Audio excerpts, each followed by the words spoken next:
गुरुश्री तुमच्याशी बोलल्यानंतर एक एक गोष्ट लक्षात आली, की जे पुरातन साधू संतांनी, अगदी पुरातन साधू संतांनी ज्या शब्दांच्या जीवावर सगळं आपल्याला हवं ते साध्य केलं. करेक्ट. ज्या शब्दांच्या जीवावर आपली हवी ती एनर्जी बाहेर ब्रह्मांडापर्यंत पोहोचवली. ती आत्ता देखील त्या लेव्हलला माणसाला खेळता येतं किंवा आत्ता देखील ते लेव्हलला करता येतं. ही फार महत्त्वाची गोष्ट तुम्ही सांगितली.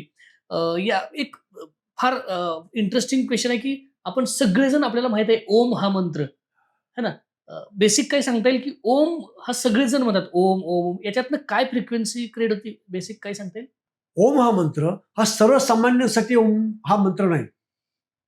ओम हा मंत्र तुम्हाला प्रचंड वैराग्य देणारा मंत्र आहे. हो. तुमच्याकडे आहे ते सगळं निघून जाईल. आणि माझ्याकडे असे अनेक उदाहरण आहे की जे ओंकार जप करतात त्या प्रचंड वैराग्य घेऊन त्याच्याकडे सगळं गेलेलं आहे. ओम हा अवस्थांचा बीज मंत्र आहे. कशाचा? अवस्था, उत्पत्ती, स्थिती आणि लय ह्या 3 अवस्थांचा तो बीज मंत्र आहे. त्यामुळे आपल्या अनेक ग्रंथामध्ये स्पष्ट लिहिलेलं आहे की कुठल्याही संसारी व्यक्तीने ओम या बीजाक्षराचा जप करू नये. तो वैरागी लोकांनी, संन्यासी लोकांनी किंवा ज्यांना मोक्ष आणि मुक्ती एवढीच आकांक्षा राहिली आहे, बाकी सगळ्या सांसारिक मनोकामना नाही राहिलेल्या अशा लोकांनी फक्त ओंकाराचा जप करावा. इतर सर्वसामान्यांनी, गृहस्थांनी, ज्यांना संसार आहेत, मनोकामना शिल्लक आहेत, अशा कुठलीही ओंकाराचा जप करू नये. मेडिटेशनमध्ये तर तेच वापरलं जातं. नाही, मुळीच करायचं नाही. कारण ओंकारचा जप नाही. बघा तुम्ही ओंकार जप करतात त्यांचं काय चाललंय ते बघा.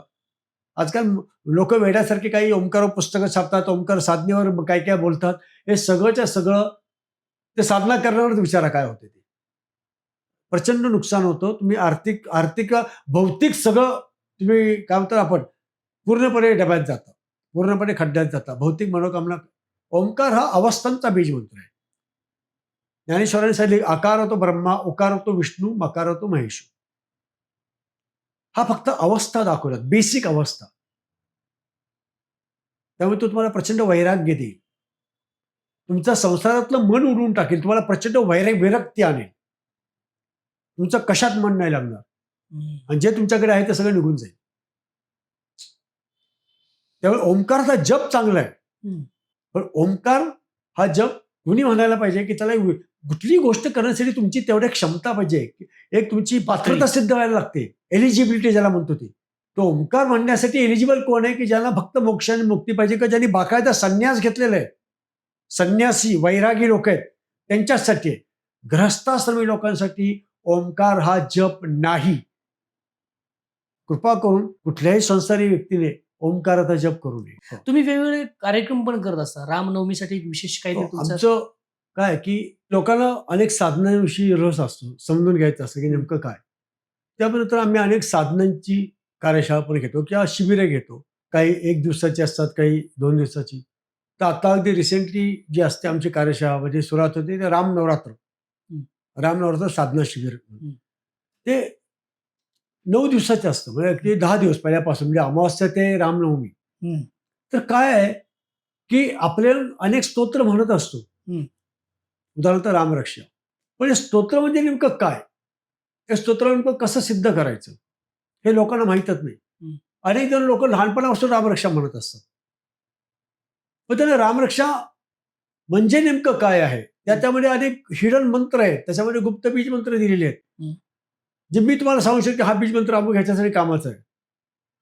पण आपण सर्व जसं मगाशी सांगितलं की अनेक स्क्रिप्टमध्ये किंवा ज्ञानेश्वरी असेल किंवा गीता असेल याच्यामध्ये अनेक हिडन मंत्र आहेत. पण सर्वसामान्य लोकांना माहीत नाही किंवा ते माहीत असलेले दावे करतात त्यांनाही माहीत नाही. रामरक्षेमध्ये अनेक मंत्र म्हणजे राम म्हणजे नेमकं काय, रामरक्षा म्हणजे नेमकं काय. आणि आपण जी मेकॅनिकली रामरक्षा म्हणतो तसं रामरक्षा म्हणून फार उपयोग होत नाही. तर रामरक्षा सिद्ध करण्याचा 9 दिवसाचा एक विधी आहे. विशिष्ट मंत्र आहेत 9 दिवसांचे. म्हणजे पहिल्या दिवशी विशिष्ट मंत्राने ती रामरक्षा चार्ज करायची असते आणि त्या विशिष्ट मंत्राने किमान 12 वेळा पहिल्या दिवशी. मग दुसऱ्या दिवशीचे मंत्र वेगळे आहेत. म्हणजे रामरक्षेची अंग सांगितलेली आहेत. किंमत हनुमान कीलकम म्हणजे कीलक बीज कुठलं आहे, शक्ती बीज कुठलं आहे, देवता बीज कुठलं आहे, हे प्रत्येक बीज आहेत. मग त्यातलं रामरक्षेमधलं रामरक्षेमध्ये प्राणप्रतिष्ठा करणारी बीजं कुठली आहेत त्या मंत्रामध्ये ती बीजं आली. ओके. म्हणजे सगळ्यात पहिले तिथून सुरुवात होते की प्राणप्रतिष्ठा बीज येतं. हम्म. मग बीज येतात. बीज हम्म. रामरक्षेची बीज कुठली आहेत ती आहे. मग किलक काय आहे, मग अस्त्रबीज काय आहे, हम्म. अशी 9 दिवसांची प्रत्येक दिवशी वेगळी बीज आहेत. हम्म. आणि त्या बीजाने ते रामरक्षा सिद्ध करावी लागते तेव्हा ती सिद्ध होते. म्हणजे आपण जी मेकॅनिकली सगळी रामरक्षा होतं धड धड धड धड धड वगैरे ते तसं नाही. तर हम्म. ती बीजासहित रामरक्षा म्हणावी लागते. तर त्याचे तुम्हाला अपेक्षित रिझल्ट मिळायला लागतात. हम्म. मग रामरक्षेमध्ये अनेक धनप्राप्तीसाठी संपत्तीसाठी सुद्धा मंत्र आहेत. हम्म. मनोकामनापूर्तीसाठी मंत्र आहेत. रक्षणासाठीचे मंत्र आहेत. हम्म. दुष्ट निधनासाठी मंत्र आहेत. हम्म. मुळामध्ये हा एक फ्रिक्वेन्सीचा संच आहे. हम्म. आणि ती फ्रिक्वेन्सी पहिल्या दिवसापासून ग्रॅज्युअली वाढवत वाढवत एका विशिष्ट हाईटला न्यावी लागते रामनवमीच्या दिवशी. बरं. हो. आणि त्याच्यानंतर 9 दिवसाची वेगळी 9 ध्यान असतात. ध्यान सत्र. बरं. म्हणजे पहिल्या दिवशी तुम्ही काय ध्यान करायचं, दुसऱ्या दिवशी काय ध्यान करायचं ते याची अशी 9 दिवसाची 9 ध्यान सत्र आहेत की ज्याच्यामुळे तुम्ही आतूनही तुमचा प्रोग्रेस होतो. हे ऑफलाईन आहे. नाही, हे सगळे ऑनलाईन आहे. ऑनलाईन. बरं. ही कार्यशाळा ऑनलाईन आहे कारण जास्तीत जास्त लोकांना करता येईल. आणि गोष्ट अशी आहे की रामरक्षा जवळपास सर्वांना माहीत असते. हम्म. त्यामुळे ही ऑनलाईन आणि साधना शिबिर आहे. दुसरी गोष्ट की एकाच दिवसात ते घेता येत नाही 9च्या 9 सत्र. त्यामुळे ते ऑनलाईन घ्यावी लागतात. बरोबर. नाही तर मी घ्यायला तयार आहे. एका ठिकाणी जमतो, तुम्ही सगळ्यांनी या, रोज 9 दिवस या वेळेला या, आपण 9 दिवस ग्रॅज्युअली घेऊ. पण तसं शक्य होत नाही. म्हणून नाईलाज म्हणून ही एवढी एक कार्यशाळा आपण ऑनलाईन घेतो. याच्यामध्ये जसं आता मी सांगितलं 9 दिवसाची 9 ध्यान सत्र येतात पुन्हा हम्म. की नेमकं रामरक्षा सिद्ध करण्यासाठी काय काय. आणि त्यातले मग पुढे मंत्र आहेत त्याच्यात अनेक. हम्म. जसं मी सांगितलं की संपत्ती प्राप्तीसाठी कुठले मंत्र आहेत, नाते संबंधासंबंधी कुठले मंत्र आहेत, हम्म. आणि ते चार्ज कसे करायचे, हम्म. ते नेमकं ते काय करायचं हे रामरक्षेत मला सांगितलं गेलं आहे. रामरक्षा हे प्रचंड महत्वाचं स्तोत्र आहे. हम्म. आणि आपल्याकडे त्यात लिहिलेलं आहे की बुधकौशिक ऋषींना शिवशंकर ऋषींनी स्वप्नात येऊन सांगितलेलं बीज स्तोत्र आहे. ओके. म्हणजे साक्षात शिवशंकरांची वाणी आहे ती. हा. म्हणजे लिहिलेलं त्यात आदिष्टवान यथा स्वप्ने रामरक्षा विमामहरा हा. तथा लिखितवान प्रत्ता प्रबुद्ध बुधकौशिक. ओके. ज्याप्रमाणे रात्री स्वप्नात येऊन शिवशंकरांनी सांगितली हम्म. बुधकौशिक ऋषींनी सकाळी उठल्यावरती लिहून काढली. हम्म. काय म्हणतो आपण ते प्रत्येक हे जे अक्षर बीज आहे म्हणून राम बीज हम्म. हे खूप महत्वाचं बीज आहे. राम म्हणजे काय आहे हम्म. याची आपण सगळी माहिती आहे. राम बीज हे नेमकं काय आहे हम्म. की ज्या बीजामुळे वाल्या कोळी इतकी सहस्त्र कोटी माणसाला मारलेले त्याने हत्या केली. 7 रांजण भरून मारलेल्या माणसांची हत्या केली होती. हम्म. तेव्हा नारद मुनी त्यांना तोच मंत्र दिला की राम म्हण. हम्म. आणि त्यांनी त्या राम या बीज मंत्राने सगळी पापं त्याची नष्ट झाली. हम्म. मग हे राम बीज नेमकं काय आहे. आणि जेव्हा साक्षात शिवशंकर रामरक्षेच्या शेवटच्या श्लोकात सांगतात, काय सांगतात, सहस्त्रनाम तत्तुल्यम रामनाम वरानने. हम्म. म्हणजे सहस्त्र नावं घेतली किंवा विष्णू सहस्त्रनामावली तर म्हणून सुद्धा जे तुम्हाला फळ मिळणार नाही ते फक्त एकदा राम म्हटल्यावर मिळेल. मग ह्याच्या मागचं इंगित काय आहे. आपण पण राम म्हणतो ना, होय. तुम्ही पण राम म्हणता. एकदा नाही 1000 वेळा म्हटलं असेल. होय. काही लोकांनी 13 कोटी रामनामाचे जप केलेले आहेत. मला हो. माहिती आहे, बघितलेले आहे. हो. काय फायदा झाला. शिवशंकर सांगतात एकदाच राम म्हणा, तुमचं काम होऊन जाईल. बर. सहस्त्रनाम तत्तुल्यम राम नाम वरानने. हम्म. वरानने म्हणजे ते पार्वतीचं नाव आहे. ते पार्वतीला सांगतायत. हम्म. तर सांगायची गोष्ट आहे की राम किंवा रामरक्षा साधना हे नीट समजून करणं खूप गरजेचं आहे. आणि त्याचा मुहूर्त हाच आहे. म्हणजे त्याची जी वेळ आहे हे रामनवमी त्यासाठीच म्हटलं की चैत्र गुढीपाडवा किंवा फाल्गुन अमावस्येपासून ते रामनवमी या 10 दिवसाची साधना आहे. आणि एक सुंदर साधना आहे. याच्यामध्ये आम्ही काय करतो की रोज संध्याकाळी साधारण 9 ते 10:30 आमचं ते सत्संग असतो ऑनलाईन. आणि दुसऱ्या दिवशी त्याच्यामध्ये ह्या सगळ्या गोष्टी मी अनेक गोष्टी समजावून सांगतो की त्या दिवसाची साधना, त्याच्या दिवसाचे मंत्र, रोज रामरक्षेचे काही विशिष्ट श्लोक घेऊन त्याच्यात तुम्हाला गुपितं सांगितले जातात, त्याचे अर्थ समजावले जातात. आणि शिवाय कवच जे आहे ते कवच सिद्ध करून दिलं जातं. त्या दिवशीची वेगळी बीज आहेत, जसं आता सांगितलं की त्या बीजाने ते कवच कसं सिद्ध करायचं समजावलं जातं. ओके. सकाळी एक ध्यान साधना देतो, ती रोजची वेगळी असते. आणि ध्यान साधना सुद्धा ग्रॅज्युअली पुढे पुढे पुढे चढत्या क्रमाच्या याची हं, असते हं. आणि शेवटच्या दिवसाची ध्यान साधना तर अगदी अप्रतिम असते. बरं. तुम्हाला एक सांगतो म्हणजे याच्यात की पहिल्या दिवशी जे असतं हं. ते आम्ही प्राणप्रतिष्ठा बीज करतो. हं, म्हणजे प्रत्येक जे श्लोकाची ओळ आहे हं, त्यात आपण त्याला प्राणप्रतिष्ठित करतो. हं. आणि जशी प्राणप्रतिष्ठा बीज आहे की आम ह्रीम क्रोम, तुम्हाला माहित असेल तर प्राणप्रतिष्ठा करण्याची बीज आहेत की आम ह्रीम क्रोम. हं. मग प्रत्येक श्लोक जो आहे कवचाचा, जसं शिरोमे राघव पातू, हं. मग तिथे प्राणप्रतिष्ठा बीज वापरलं होतं की आम ह्रीम क्रोम शिरोमे राघव पातू. हं. असं की आम ह्रीम क्रोम राघव मे शिरो रक्षतात, बरं. हे म्हणावं लागतं. शिरोमे राघवा पातू आम ह्रीम क्रोम शिरोमे राघव रक्षतात. मग भालम दशरथात्मजा, मग भालम दशरथात्मजा आम ह्रीम क्रोम भालम मे दशरथात्मजा रक्षतात. अशा प्रकारे संपूर्ण ते श्लोक आहे. ते श्लोक ही ओके. पहिल्या दिवशीची. मग दुसऱ्या दिवशीची शक्तिबीजे वेगळी आहेत. हं. मग अस्त्रबीजे येतात, मग किलक बीजे येतात, हं. मग शक्तिबीजे येतात. हं. अशी 9 दिवसाची 9 बीजे असतात आणि त्या 9 बीजांनी ती सिद्ध करावी लागते.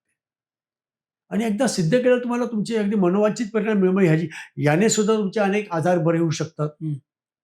अनेक म्हणजे आमच्याकडे रामरक्षामध्ये थोडासा डीप होता, त्याला खूपच कारणे कमी ऐकायला येतं. म्हणजे हं. मुंबईचं व्यक्ती आहे, त्याचं नाव घेत नाही.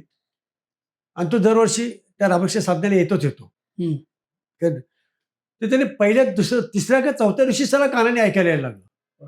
म्हणजे तो वेळा झाला. त्याने ते लगेच अनुभव सांगितला की मेरे को सुनने को, ते हिंदी होता, हां. हिंदी भाषिक आहे, भाटिया म्हणून त्याचं आडनाव आहे. ते म्हणाले, सर जी मेरे को बिल्कुल सुनने को नहीं आता था. मैं क्या ये क्या एयर मशीन फोन हं, जो हं, है वो हं. लगा के सुनता था. और लेकिन अभी मेरे को लग रहा है कि अभी मेरे को उसकी जरूरत नहीं, मैं सुन रहा हूँ. वाह! आणि तो 9 दिवसाची साधना येईपर्यंत तो व्यवस्थित ऐकायला लागला, त्याला ऐकायला यायला लागला. म्हणजे असा चमत्कार सुद्धा अनेकांच्या बाबतीत घडलेले आहे. वाह! म्हणजे एक जे सुधार असेल असे अनेक उदाहरणं सांगते. मी कोणाला नोकरी लागत होती, ते खट करून नोकरी लागून गेली. म्हणजे कोरोना काळात म्हणजे ह्याचे अनुभव आमच्याकडे बरेच आहेत. अनेक लोकांच्या नोकऱ्या गेल्या. हं. मग त्यांची तर हे रामरक्षा स्तोत्र सुद्धा नुसतं आपण रक्षणासाठी आपण वापरतो. रक्षण हा मेन आहे, पण त्याच्या व्यतिरिक्त सुद्धा तर पुढे सांगितलं ना, आराम हा कल्पवृक्षाणाम. हं. आराम हा कल्पवृक्षाणाम म्हणजे काय? आराम म्हणजे बगीचा. कल्पवृक्ष. कल्पवृक्षांचा साक्षात बगीचा आहे राम. हं. काय वाक्य? आराम हा कल्पवृक्षाणाम. हं. विराम हा सकलापदाम. सकल आपदांचा विराम. हं. अभिराम स्त्रीलोकाणाम. राम श्रीमान सदाप्रभू. म्हणजे हे जे राम बीज आहे, हे काय आहे? की साक्षात कल्पवृक्षाचा खजिना आहे. हं. पण योग्य रीतीने केले तर ते होतं. हं. अयोग्य रीतीने केले तर राम राम राम 13 कोटी जप केलेल्या लोकांचं ब्रेन हॅमरेज झालेले लोक मला माहिती आहेत. ते राम हे प्रचंड उष्णतेचं बीज आहे. सूर्यवंशातलं बीज आहे ते. साक्षात सूर्याचं प्रतीक आहे ते. तर राम हे बीज हँडल विथ केअर आहे. उगीच कोणी म्हटलं राम राम म्हटलं असताना कोणी रामाचा जप करतं, कोणी वाल्मिकी ऋषी हं. किंवा हनुमंत, भगवान हनुमंत किंवा प्रभू हनुमंत म्हणू, आणि तिसरे सीता, हे तीनच लोक आहेत जे डायरेक्ट राम किंवा श्रीराम म्हणतात. हं. बाकी कोणाची शक्ती नाही. शिवशंकर जे साधं रामाची उपासना करतात. पण तेवढं राम म्हणायला तुमच्याकडे तेवढं सामर्थ्य, हं. तुमची एलिजिबिलिटी, तुमच्या लक्षात घ्या. आपल्याकडे अध्यात्मामध्ये एवढी अधोगती लोकांनी केलेली आहे की त्यांना वाटतं अध्यात्म किंवा साधना म्हणजे कुणी यावं टपली मारून जावं. हं. साध्या शिशुवर्गात प्रवेश घ्यायचा म्हटलं तर मुलाची एलिजिबिलिटी टेस्ट घेतली जाते. हं. IPSC, MPSCच्या एक्झाम किंवा मेडिकलच्या एक्झाम. अध्यात्मात तुम्हाला कुठली एलिजिबिलिटी टेस्ट नाही. कोणी उठून कुठल्याही साधना करतं हं. मूर्खासारख्या. मुद्दाम शब्द वापरतोय. त्यातलं काही कळत नाही. हं. आणि मग हे साधना केला आणि मी त्या साधना केल्या. मग कोणी दशमहाविद्या साधना करतं, काही करत असतात. अरे तुमची एलिजिबिलिटी आहे का? पात्रता आहे का आधी? तुम्ही एक्झॅक्टली. ती साधना केली, पण साधनेतली मर्म तुम्हाला कळली नसतील आणि ती मर्म कळण्याची पात्रता तुमच्यात नाही आली, तर त्याचा काही उपयोग नाही. तर रामरक्षा साधनेची पात्रता, एलिजिबिलिटी यायला पाहिजे. ते लोकच फक्त राम म्हणू शकतात. हम्म. इतकं रामाचं प्रचंड महत्व आहे. तर ही रामरक्षा साधनेतून ते रामरक्षा कवच हम्म. सिद्ध करून देण्याचा आम्ही शेवटी प्रत्येकाच्या साधकाच्या याच्यावर आहे. हम्म. त्याची पात्रता, त्याची एलिजिबिलिटी, तो किती मनापासून साधना करतो, हे सुद्धा सगळं इन्क्लूड आहे. बरोबर. ते मग त्याचं ते फळ तुम्हाला मिळायला लागतं. तुमच्याशी चर्चा करताना आता हे जाणवलं की आपण हा फार गूढ विषय आहे खरं तर, फार खोल विषय आहे. याच्यावर जेवढी चर्चा करावी तेवढी कमी आहे. लोकांनी तुमच्यासोबत यावं, जोडावं आणि खरी ऊर्जा काय आपल्या आयुष्यातली, खरी एनर्जी काय ती तपासून बघावी. बाहेर दवाखान्यात हजारो रुपये घालवतोच की आम्ही औषधं खायला. एकदा तपासून घ्यायला इकडे काय आवश्यकता म्हणजे कशासाठी? की तिकडं आपला लॉस करून घेण्याला आपल्याला मजा वाटते किंवा आनंद वाटतो. एकदा शब्दांची ऊर्जा काय तपासायला काय हरकत आहे? लोकांनी जोडावं आणि खरं तर ह्याची गरज आहे सध्याच्या समाजाला. हे लुप्त होत जसं आपल्या सुरुवातीला चाललं की हे सगळं लुप्त होत चाललंय. हे जर वाचवायचं असेल तर फक्त सांगणाऱ्याची नाही, तर ऐकणाऱ्याचीही तीच जबाबदारी राहते आणि आपली आपण जबाबदारी व्यवस्थित पार पाडली, तर हे जे सगळं आमच्या परंपरेनं आमच्यापर्यंत आलंय, ते व्यवस्थित आणखी खाली फ्लो होणार आहे. आणखी खाली ते सक्षमरित्या वाहत जाणार आहे आणि ते पोहोचणार आहे योग्य व्यक्तींपर्यंत आणि टिकवणं आपली सगळी जबाबदारी आहे. सर मला फार बरं वाटलं, फार आनंद आला, की नमस्कार. तुमच्यासोबत तासनतास चर्चा होत राहतील या विषयावर. आपल्याला काही मर्यादा असते हो, वेळेची. हो, हो. पण फार सुंदर वाटलं, फार बरं वाटलं. एक, मलाही ऊर्जा मजा आली. म्हणजे ऊर्जेवर बोललो, ती ऊर्जा निर्माण झाल्यासारखं एक आनंदी हो, होतंय, हो, फील हो, होतंय. हो. पुन्हा ज्यावेळी येऊ त्यावेळी वेगळा विषय घेऊन आणखी डीपमध्ये बोलू, आणखी हो, हो. डीपमध्ये सगळं नक्कीच, नक्कीच. भरपूर विषय आहेत. त्यातला अध्यात्म आता खूपच मोठा विषय आहे. आणि अध्यात्म विषयापेक्षा ते अध्यात्मातली एलिजिबिलिटी, जसं मी आता शेवटी म्हणलो, अ, हा खूप मोठा विषय आहे. आणि आपल्या अनेक स्तोत्रामध्ये दिले की अ, अपात्री देऊ नये. अ, आणि गणपती अथर्वशीर्षाच्या शेवटी पण दिलेलं आहे अ, की इदम अथर्व शिष्यम अशिष्याय देयम. अ, पूर्वीच्या काही गुरुजी, जे गुरु असतात, हं. ते शिष्याची पात्रता बघून त्याला ते देत होते. बरोबर. आजकाल काय झालं, कुणी यावं हं, आणि काही करावं असं खेळ मांडलेला आहे. हं. रूपाने मला विचार मांडण्याची संधी मिळाली याबद्दल. आणि आपल्यापैकी सर्व प्रेक्षकांना मी नक्की सांगेन, खरोखर एकदा जरूर या, कार्यशाळा करा. आता रामरक्षा साधना शिबिर आहे, त्याला या. श्रीमंत शास्त्र माझी कार्यशाळा आहे, त्याला या. आणि कार्यशाळेत येऊन गेल्यानंतर आपलं मत ठरवा. तोपर्यंत नको. खूप खूप आभार सर. धन्यवाद. मला शांतपणे आणि असे प्रसन्नपणे ऐकून घेतल्याबद्दल, सर्व श्रोत्यांचे आणि इथे संधी दिल्याबद्दल आपले सुद्धा अतिशय मनःपूर्वक धन्यवाद. सर आमचं भाग्य आहे तुम्ही आमच्याशी आज चर्चा केली. Thank so much sir. आभार आहे. तर मित्रांनो हे होते गुरुश्री जयंत झरेकर सर. अनेक विषयावर अशाच वेगवेगळ्या विषयावर थॉट सर्कल वेगवेगळ्या विषयावर एपिसोड घेऊन येत राहील आणि तुम्हाला वेगळ्या मार्गाचा, वेगळ्या आणखी अनुभूती देण्याचा प्रयत्न करत राहील. पाहत राहा थॉट सर्कल.